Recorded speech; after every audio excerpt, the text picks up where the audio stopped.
My name is Ethan Blackwood, and I'm 31 years old. There I stood at the altar of the Grandview estate, watching the ornate wooden doors at the back of the venue remain closed as the wedding march played for the third time. My side of the aisle was completely empty, not a single family member had shown up. But what they didn't know was that while they were boycotting my wedding, my lawyer was at that very moment delivering the documents that would remove them all from my will and strip them of their positions in the company they thought they'd inherit. They chose to abandon me on my wedding day, so I made sure they'd wake up the next morning with nothing. The morning had started with such promise. I adjusted my charcoal gray suit in the mirror of the bridal suite. We'd decided to get ready at the venue since Meredith's family had traveled from Vancouver to be there. The Grandview estate in Colorado Springs was perfect, with its mountain backdrop and rustic elegance. I'd specifically chosen it because it was only a 40-minute drive from my family's compound in Aspen, easy enough that distance couldn't be an excuse. My phone sat silent on the dresser. No good luck texts. No calls asking if I needed anything. Just silence. By 2 p.m., with the ceremony set for 3, I knew something was wrong.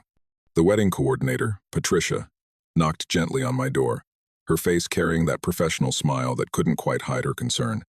"Mr. Blackwood, we're starting to seat guests. Should we wait a bit longer for your family? I noticed the reserved section is still." She paused, searching for the right word. "Empty. I finished for her." "I know." 22 seats with reserved signs bearing my family members' names.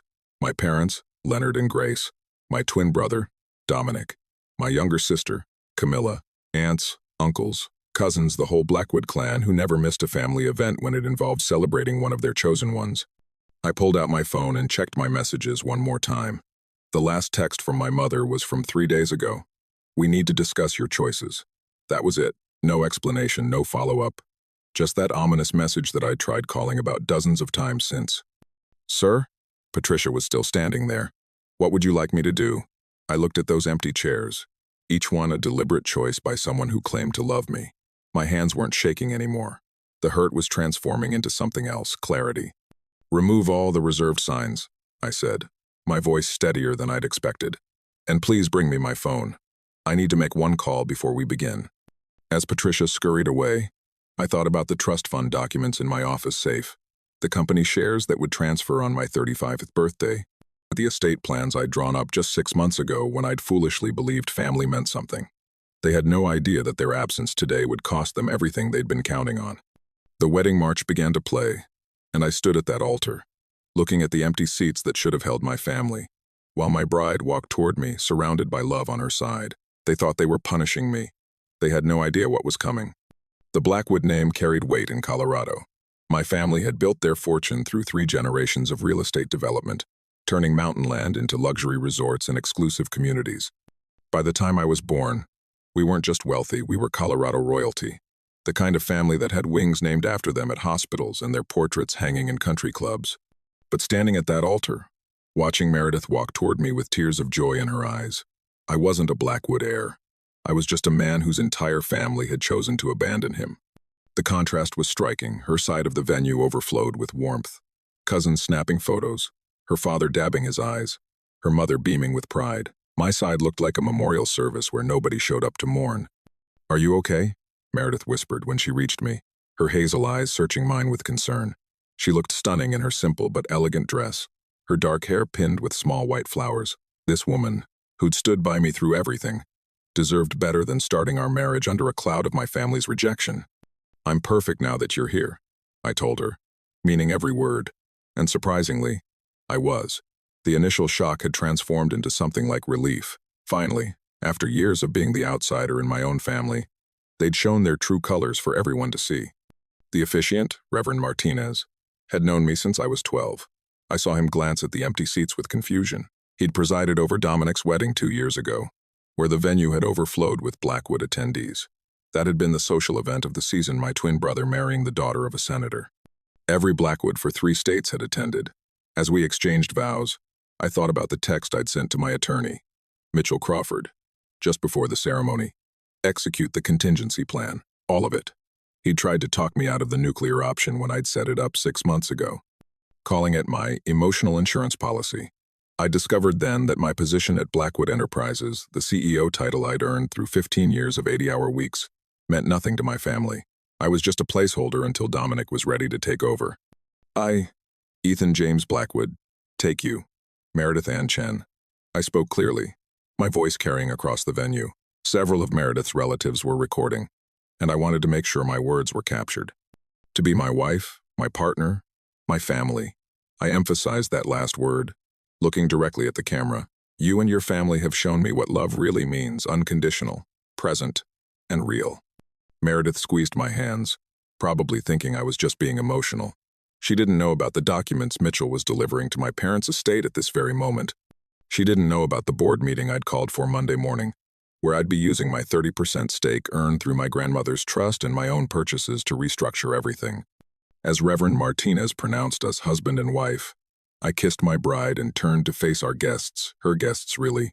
They erupted in applause, and I smiled genuinely for the first time all day. In the back of my mind, I wondered if my family was gathering at the Aspen House right now, toasting Dominic's latest achievement or Camilla's new gallery opening, deliberately pretending my wedding wasn't happening. They'd know soon enough that their absence today had consequences they never imagined. Growing up as Leonard Blackwood's son should have meant having every door open to me. Instead, I learned early that being his son and being his valued child were two very different things. The distinction became clear the day my twin brother Dominic and I turned 8. Our birthday party was held at the country club, a lavish affair with a magic show, pony rides, and enough cake to feed a small army. When it came time for presents, our father stood before the assembled guests with 2 wrapped boxes.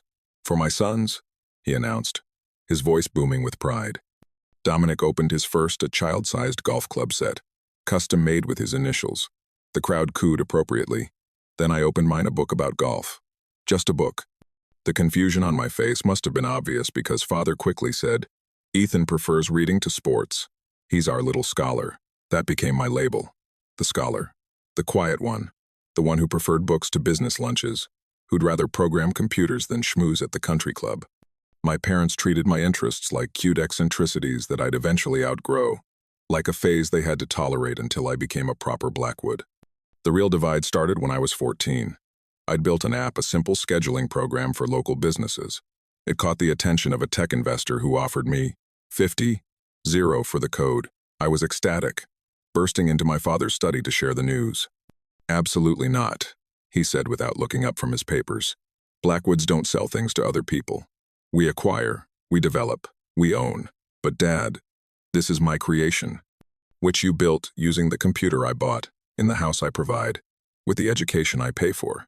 Everything you create belongs to this family, Ethan. Don't forget that. Meanwhile, when Dominic wanted to start a ski equipment rental business that same year, a venture that lost money every month, Father called it entrepreneurial spirit and funded it without question. My mother, Grace, was subtler in her favoritism.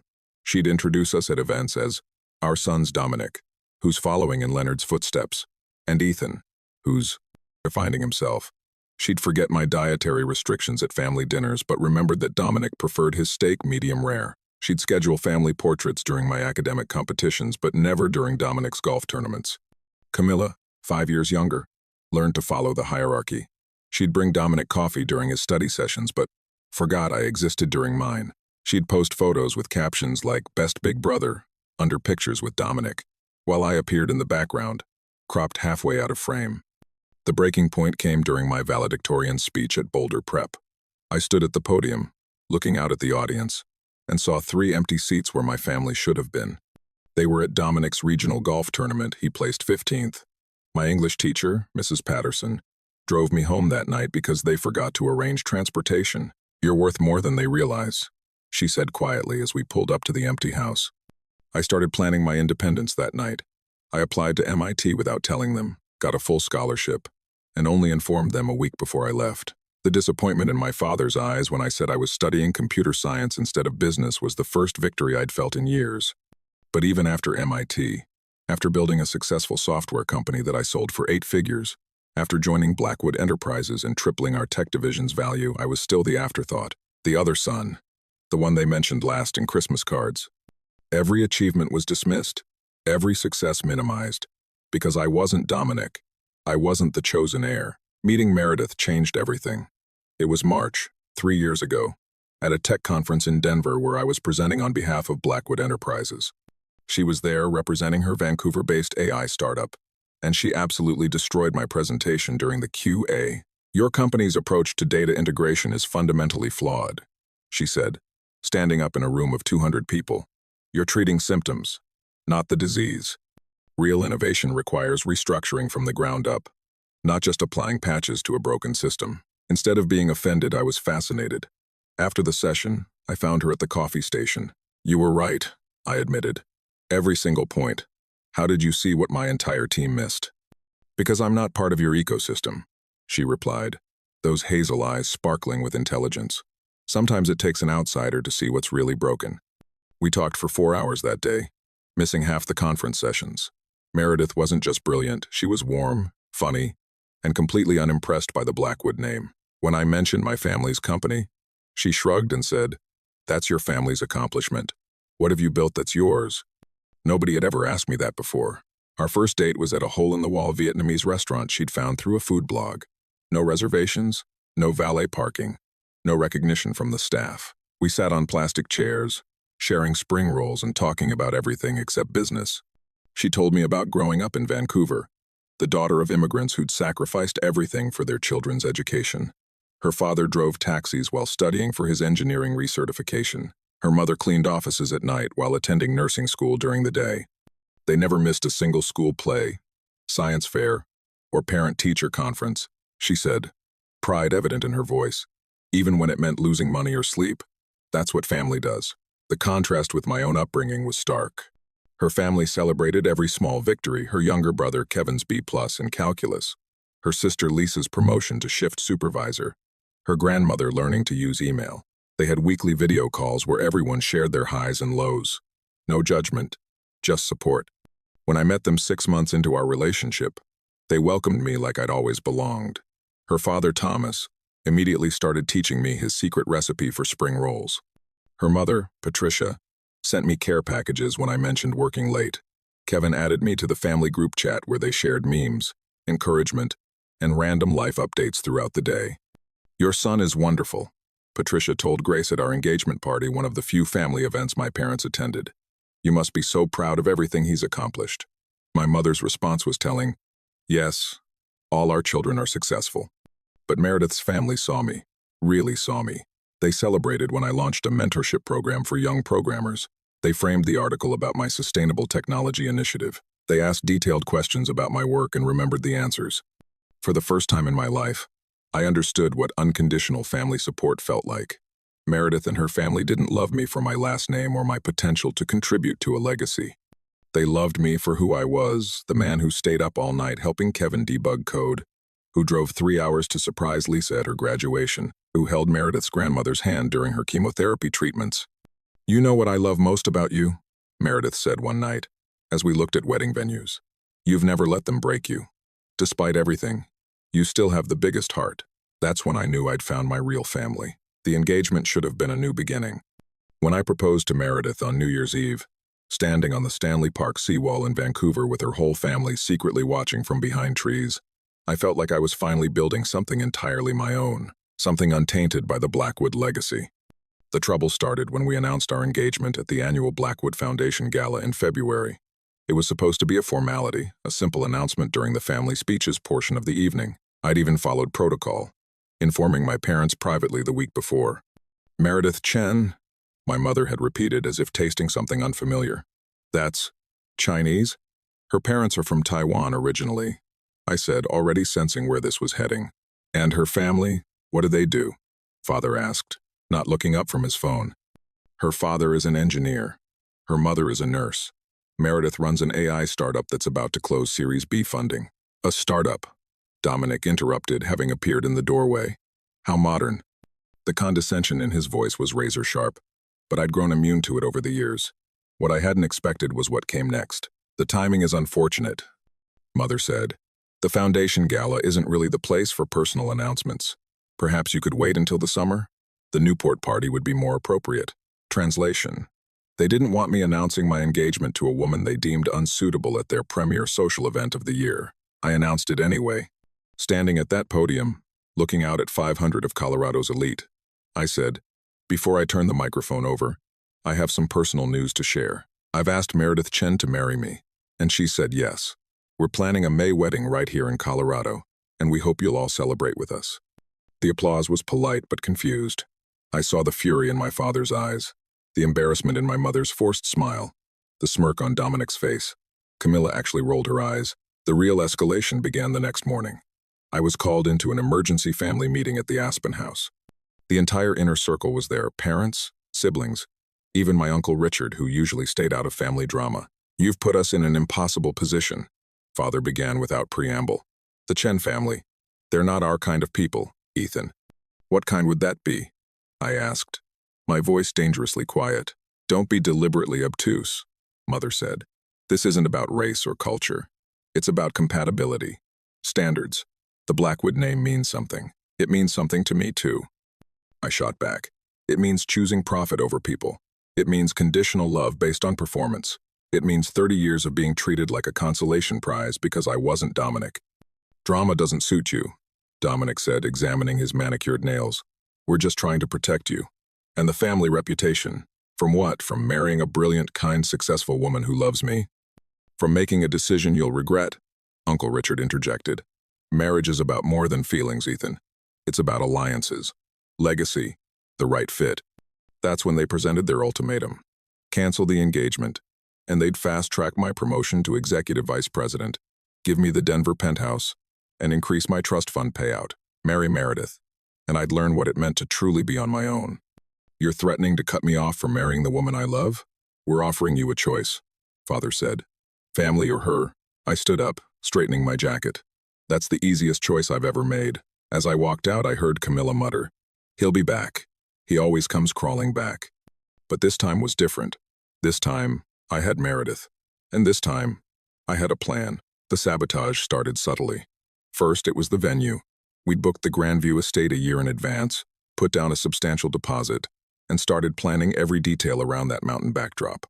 2 months before the wedding, I got a call from the venue coordinator. "Mr. Blackwood, I'm so sorry, but there's been a mix-up with the dates.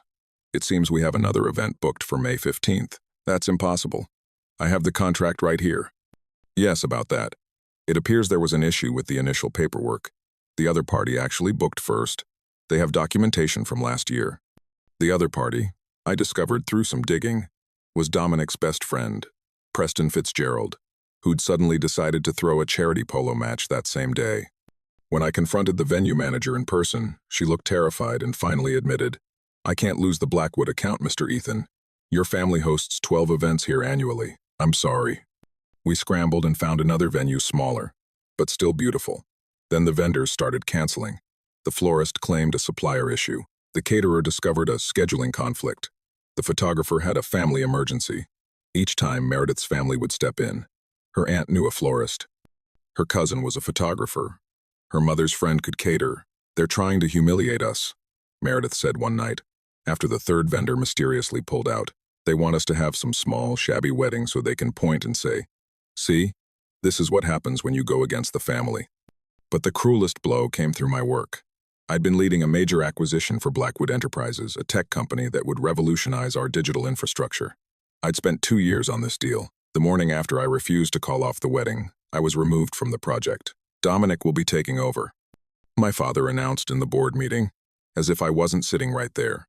"We need someone with a more stable personal situation leading our major initiatives." The humiliation burned, but I kept my composure. What they didn't know was that I'd been quietly building my own portfolio. The software company I'd sold before joining the family business. I'd retained certain patents. The connections I'd made in tech, they were personal, not corporate. The stocks I'd been purchasing, all in my name alone. Then came the family group chat incident. Camilla had accidentally included me in a message clearly meant for everyone else. Reminder: family gathering May 15th at the Aspen house. Mandatory attendance. We're celebrating Dominic's promotion to CTO. Don't mention this to Ethan, we don't want any drama on his supposed wedding day. My supposed wedding day. The final straw was when they went after Meredith directly. She started receiving anonymous messages about me, photos from college with old girlfriends, stories about supposed infidelities, completely fabricated, warnings that I was just using her to rebel against my family.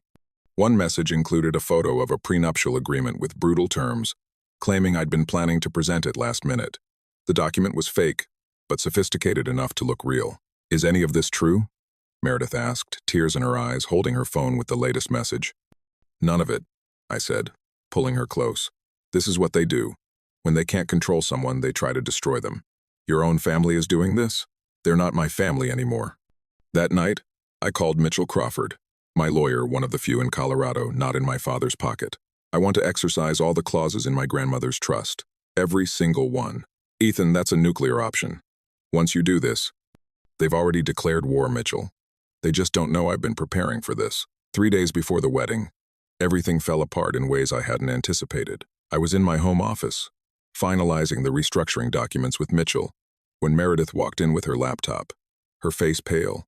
Ethan, you need to see this. On the screen was an article from the Colorado Business Journal, Blackwood heir's fiancé under investigation for corporate espionage.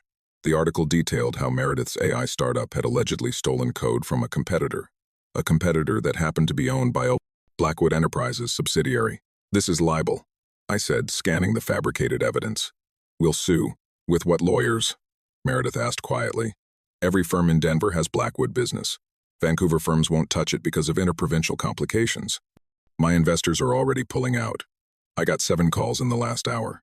The article was expertly crafted, just enough truth mixed with lies to make it believable. Yes, Meredith's company had developed similar technology to the subsidiary, but that was because both were working on industry-standard solutions. The timeline had been manipulated, documents forged, sources invented. My phone rang. It was my grandmother, 93 years old, and the only family member who'd ever shown me unconditional love. Ethan. Her voice was weak. Your father just left. He says if you go through with this wedding, I won't see you again. He's my medical power of attorney. He decides who visits me at the care facility. My heart shattered. Grandma Eleanor had been my safe haven growing up. She was the one who'd secretly set up the trust fund that gave me any independence at all. Now they were using her as a weapon. Grandma, I understand, dear boy. I want you to be happy. But I'm scared. I don't have much time left. And the thought of dying without seeing you again. After I hung up, I found Meredith in our bedroom, packing a suitcase. Where are you going? I asked, panic rising. My parents think I should come home for a few days. Let things calm down. The stress. It's too much, Ethan. Your family is destroying my career, my reputation. Maybe they're right. Maybe we're from different worlds. You don't believe that. I don't know what I believe anymore. She was crying now. I've lost 3 employees today. My brother Kevin is being investigated by his university for academic dishonesty charges that mysteriously appeared after we didn't cancel the wedding. Your family is systematically destroying everyone I love. The weight of it all crashed down on me. In trying to marry the woman I loved, I was destroying her life and the lives of everyone connected to her. My family had made it clear. Choose her, and they'd burn everything to the ground.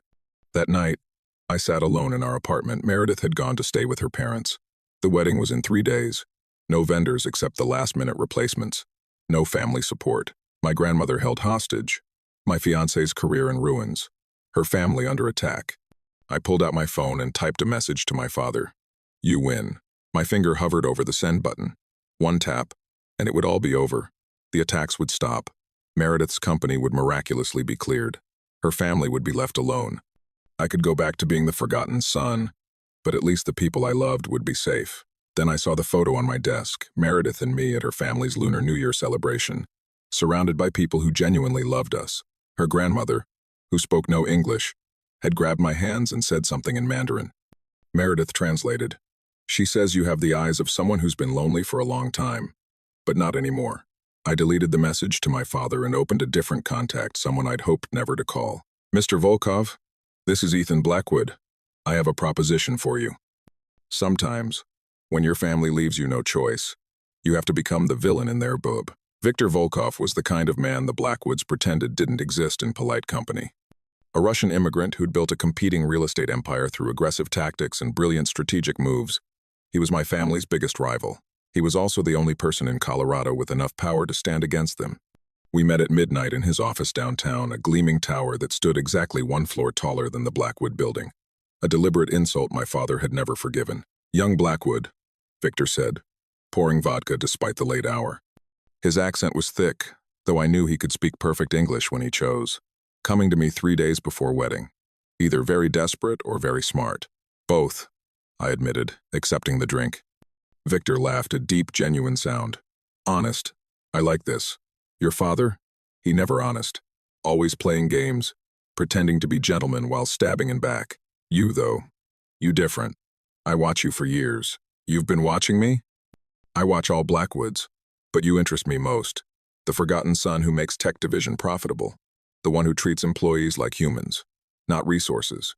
The one who falls in love with woman based on heart, not bank account. He pulled out a thick folder.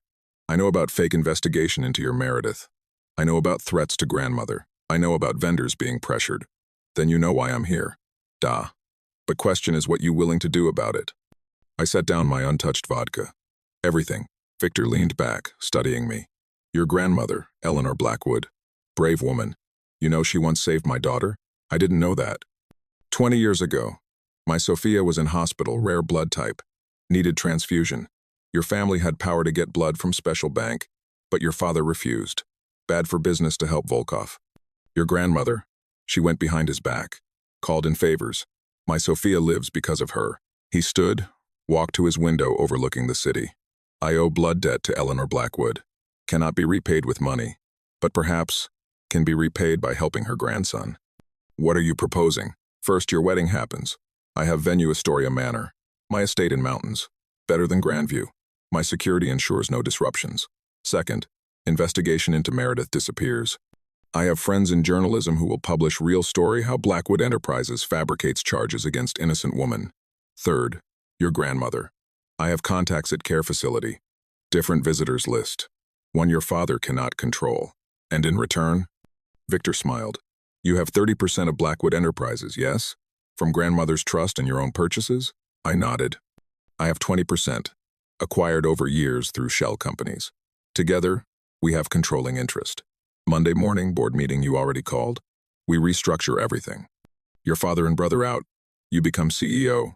I become chairman. Blackwood Volkov Enterprises has nice ring, no? It was corporate warfare at its finest. A complete hostile takeover of my family's company using their own bylaws against them. They'll fight it. Let them. I have lawyers who eat Blackwood lawyers for breakfast. I have accountants who will find every hidden transaction, every questionable deal. Your father has many skeletons, Ethan. Time they see daylight. And my wedding? Happens as planned. I provide everything. Flowers from my greenhouses, food from my restaurants, photos from my personal photographer. Your Meredith's family flies in on my jet. Everything first class, everything perfect. He extended his hand. Partners? I thought about my family. About 31 years of being dismissed, overlooked, undervalued. I thought about them attacking Meredith, threatening my grandmother, trying to destroy everything I'd built outside their shadow. I shook Victor's hand. Partners. He grinned and poured another vodka. Good. Now, we plan wedding that Colorado will never forget. And Monday? Monday, we give your family surprise they never see coming. As I left his office at 2 a.m., my phone buzzed with a text from an unknown number. Car will pick up your grandmother tomorrow for medical appointment. She'll be at your wedding. Front row. Security will ensure no interference. V. For the first time in weeks, I smiled. The Blackwoods had drawn first blood, but they'd forgotten one crucial thing the overlooked son had been watching, learning, preparing for this moment his entire life. The wedding itself was magnificent. Victor had been true to his word. Astoria Manor was breathtaking, with its crystalline chandeliers and floor-to-ceiling windows overlooking the Rockies. Meredith's family had been flown in first class, treated like royalty.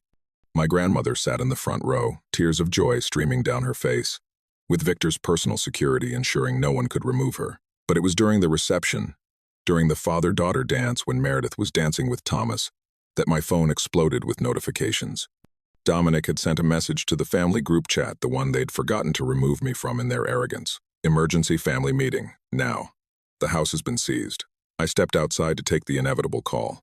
It was my father, his voice shaking with rage. What have you done? Exactly what you taught me, Dad. I protected my interests. The house, the Aspen house, the bank says it's been transferred to the Eleanor Blackwood Trust. Yes. The one Grandma set up 30 years ago with a very interesting clause. If any heir is excluded from family events or subjected to what the trust defines as emotional or financial abuse, that heir can invoke protective measures. You should have read the fine print. That's impossible, I would have known. Mother knew, I said quietly. And that's when the real truth began to tumble out. My mother grabbed the phone. Ethan, sweetheart, there's been a misunderstanding. Has there? Like the misunderstanding where you've been taking money from my trust fund for 15 years to fund Dominic's ventures? Or the misunderstanding where you convinced me Grandma didn't want to see me during my college years, when really, you were intercepting her letters? Silence. Then, barely a whisper. How did you? Viktor Volkov is very thorough, Mother. When I asked him to investigate why you were so desperate to stop my wedding, he found some interesting financial patterns. Tell me, does Dad know you've been siphoning money from the foundation to cover Dominic's gambling debts? I heard my father's sharp intake of breath in the background. Grace, what is he talking about? Or should we discuss why Camilla really didn't want me to marry Meredith? Could it be because she's been having an affair with Preston Fitzgerald, who promised to leave his wife but only if he could secure a bigger piece of the Blackwood empire? Hard to do that with me as CEO, isn't it? The revelations I'd uncovered in the past 48 hours painted a picture of a family so corrupt, so twisted in their machinations, that even I had been shocked. Every family member had secrets they were desperate to hide, and they'd united against my wedding not out of snobbery, but out of fear that an outsider Meredith might expose their house of cards. The forensic accountants will be at the office Monday morning, I continued. Every transaction, every hidden account, every bribe and kickback will be exposed. Unless what? My father had taken the phone back. Unless you all stay away, permanently. You'll receive your standard trust payouts enough to live comfortably but not lavishly. You'll resign from all positions at Blackwood Enterprises. You'll make no claim to any properties held by the company or the family trusts. In exchange, I don't turn over what I know to the authorities. You're blackmailing your own family? I'm giving you the same choice you gave me, family or freedom. Except I'm being more generous. You get to keep your freedom. You just lose the family wealth you've been misusing. Dominic will never agree to this. Dominic doesn't have a choice. Ask him about the offshore accounts in the Caymans, the ones he's been using to hide embezzled funds. Victor's forensic team was very thorough. The line went quiet except for muffled arguing in the background. Finally, my father returned. You've won? No, Dad. I've survived. There's a difference. I hung up and returned to my wedding reception, where Meredith was laughing with her cousins. My grandmother was teaching Victor's grown daughter Sophia to waltz, and a room full of people who actually cared about me were celebrating our union. Everything okay? Meredith asked as I pulled her onto the dance floor. Everything's perfect, I said, and meant it. The past is settled. Now we can focus on our future. 3 days after the wedding, I stood in the boardroom of Blackwood Enterprises, soon to be Blackwood Volkov Industries. The entire family had been summoned for what my father assumed would be a negotiation. He was wrong. This was a reckoning. They filed in one by one. My father, trying to maintain his commanding presence despite the dark circles under his eyes. My mother, designer handbag clutched like armor. Dominic, his usual swagger replaced with barely controlled panic. Camilla, no longer the confident socialite, looking younger than her 28 years. Even Uncle Richard had come, his political connections useless against the evidence I'd compiled. Victor sat beside me, silent but imposing. Mitchell Crawford had 3 boxes of documents that would either damn them or free them, depending on their choices. Before we begin, I said, not standing because I no longer needed to show deference, I want you to understand something. This didn't have to happen. All I wanted was to marry the woman I loved with my family present. Your contempt, your manipulation, your cruelty, you brought this on yourselves. Spare us the melodrama, Dominic spat. Just tell us what you want. I slid a document across the table. Your resignation. Effective immediately. All of you. This is our company. Father slammed his fist on the table. Built by our father and his father before. Built on land stolen through predatory lending. Victor interrupted, his accent deliberately thick. I have documents from 1952. Very interesting reading. My father's face went white. That was the founding myth of our empire that my great-grandfather had earned his fortune through hard work and clever investments. The truth was much darker. You're destroying your own legacy, Mother said, tears that I no longer believed were genuine streaming down her face. No, I replied. I'm salvaging what's worth saving. The company will continue, stronger and more ethical. The foundation will be restructured to actually help people instead of being a tax shelter and slush fund. The family name might survive, if we're lucky. And if we refuse? Camilla asked, though her voice trembled. Mitchell opened the first box. Then these go to the FBI tomorrow morning. Tax evasion, embezzlement, bribery of public officials. Fraud, should I continue? You wouldn't, Uncle Richard said.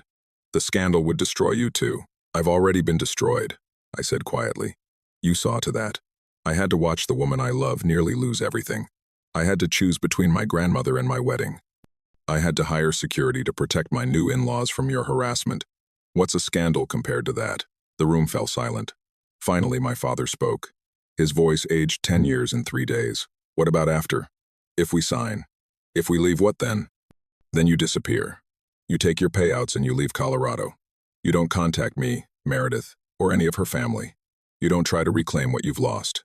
You live quietly and gratefully with the freedom I'm giving you. And mother? Dominic asked, referring to Grandma Eleanor. Grandma Eleanor will live with Meredith and me for whatever time she has left. She's the only one in this room who ever treated me like family. One by one, they signed. No more arguments, no more threats. The weight of their own crimes had finally silenced them. As they prepared to leave, my mother turned back. Did you ever love us? Even a little? I considered lying, giving her some comfort. But they'd taught me that brutal honesty was the Blackwood way. I loved who I thought you were. I loved the family I imagined we could be. But you, the real you who chose cruelty over kindness, greed over love, reputation over relationship? No, I don't think I ever loved that. She nodded, seeming to age before my eyes, and followed the others out. Victor clapped me on the shoulder. You did good. Hard thing, but good thing. It doesn't feel good. No, but necessary things rarely do.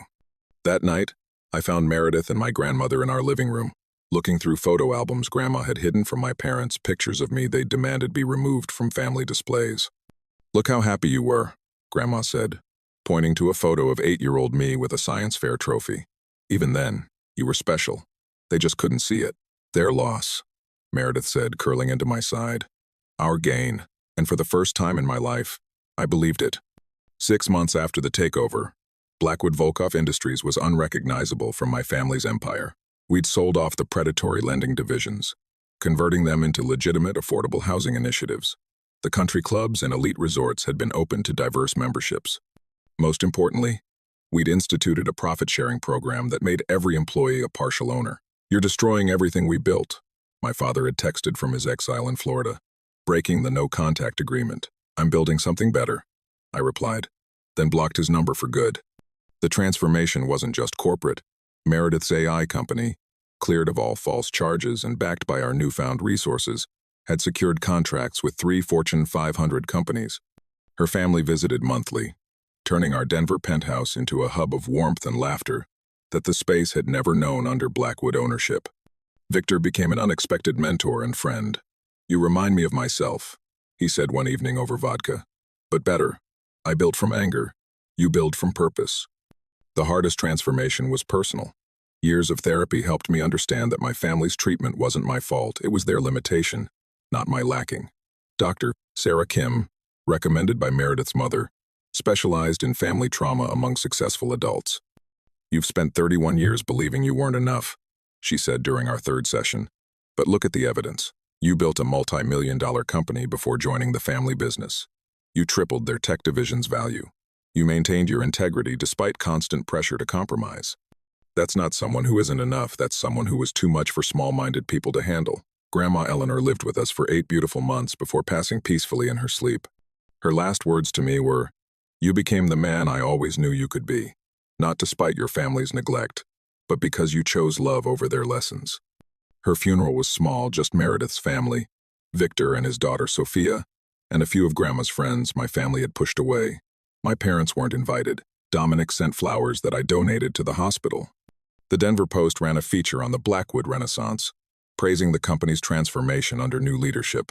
They tried to interview my father, but his lawyer declined on his behalf. Camilla posted a vague Instagram story about rising from adversity before Meredith's sister Lisa commented, "Weird way to spell consequences of your actions," and Camilla deleted her entire account. But the real transformation came when Meredith told me she was pregnant. We were hiking in Rocky Mountain National Park, the aspens golden with autumn change, when she stopped suddenly. "I need to tell you something," she said, her eyes sparkling with tears and joy. "Are you okay? Is everything—" "I'm pregnant, Ethan. We're having a baby." I dropped to my knees right there on the trail, pressing my forehead to her still flat stomach, sobbing with a joy I didn't know existed. This child would never wonder if they were loved. They would never compete for attention or affection. They would know, every single day, that they were wanted, valued, and enough exactly as they were. Promise me something, I said, looking up at her. If we have multiple children, we never compare them. Ever. I promise, she said, pulling me to my feet. Our children will know only abundance of love, not scarcity. Victor threw us a surprise baby shower that was more elaborate than most weddings. This child, he announced, raising his ever-present vodka, will have the family you deserved. Russian godfather, Taiwanese grandparents, and parents who choose love over legacy every time. The universe has a sense of humor, though. We found out we were having twins. Not identical, the doctor assured us, and I felt a relief so profound it was almost shameful. They'll be their own people, Meredith said, reading my mind as always. No comparisons. No golden child. Just two kids, equally loved. Our twins were born on a snowy December morning, a boy and a girl, Oliver and Elena. As I held them for the first time, one in each arm, I thought about another set of twins born 34 years earlier. But where Dominic and I had been pitted against each other from birth, Oliver and Elena would grow up celebrating each other's differences. Elena has your nose, Meredith said, exhausted but radiant. Oliver has your determination, I replied, watching him grip my finger with surprising strength. Thomas and Patricia, Meredith's parents, had moved to Denver to be closer to their grandchildren. They brought the kind of unconditional love I'd never experienced as a child, the kind that celebrated Oliver's first laugh and Elena's first rollover with equal enthusiasm. The children were 6 months old when I received an unexpected call.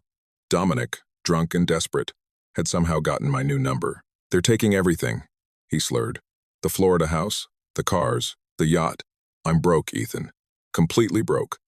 Apparently, without the family infrastructure and connections, Dominic had burned through his payout in less than 2 years. Bad investments, worse gambling, and a cocaine habit had drained what should have been enough to live on for life. I need a loan, he continued. Just a few million to get back on my feet. We're brothers, Ethan. Twins. That has to mean something. It does mean something, I said, watching Oliver and Elena playing together on their mat, already laughing at each other's faces. It means I know exactly how toxic you are. Don't call again. I hung up and blocked the number, feeling nothing but relief. Later, I learned from Victor's sources that my parents had divorced, each blaming the other for losing the empire. My mother moved to Martha's Vineyard, maintaining appearances on a dwindling trust fund. My father relocated to a small apartment in Phoenix, giving unsuccessful business seminars to increasingly smaller audiences. Camilla married Preston Fitzgerald in a courthouse ceremony after his wife took everything in their divorce. They lived in a suburban townhouse, posting filtered photos to maintain an illusion of wealth they no longer possessed. Do you ever regret it? Meredith asked one evening as we watched the twins sleep. Destroying them so completely? I didn't destroy them, I said, pulling her close. I just stopped protecting them from themselves. There's a difference. The Blackwood name still carried weight in Colorado, but now it meant something different. It meant ethical business practices, community investment, and second chances for employees who'd been overlooked. The annual Blackwood-Volkov Foundation Gala raised millions for education initiatives, focusing on gifted children from difficult family situations. You've rewritten your family legacy, Dr. Kim said during what would be our last session. That's incredibly rare. I had help, I replied, thinking of Meredith, Victor, my grandmother's spirit, and the two tiny humans who called me Dada. On the twins' first birthday, we held a massive celebration at the Denver Museum of Nature and Science, which we'd rented out completely. Hundreds came: employees, partners, Meredith's extended family, Victor's Russian brigade, and even Mrs. Patterson, my old English teacher who'd driven me home that lonely graduation night. I always knew you'd become something special, she said, tears in her eyes as she watched Oliver and Elena smash their individual cakes with pure joy. Not special, I corrected. Just loved. Turns out that's all anyone really needs. As the party wound down, I stood on the museum's balcony, overlooking the city lights. Denver sprawled before me, including the Blackwood building, now the Blackwood-Volkov Tower gleaming in the distance. My phone buzzed with a notification from the family tracking app Meredith had installed. Thomas and Patricia have arrived home safely. Kevin and Lisa are on their way back. Family. Real family. The kind that showed up not because of obligation or opportunity, but because they wanted to be there. Daddy! Elena's voice called from inside. She was taking her first solo steps, Oliver cheering her on with baby gibberish that sounded suspiciously like, "Go, Lena!" I turned away from the city lights and went inside to my family, the one I'd chosen, the one that had chosen me back, the one I'd fought to protect and won. Sometimes, the best revenge isn't destruction, it's building something so beautiful from the ashes that the fire seems worth it. My family had left me with nothing but pain and abandonment, so I'd left them with nothing but the consequences of their choices. And in that exchange, I'd gained everything. Where are you watching from? Have you ever had to choose between toxic family and your own happiness? Sometimes the hardest battles are with the people who were supposed to love us most. Like if you believe that chosen family can be stronger than blood. And remember, you are enough, exactly as you are, regardless of who can or cannot see your worth.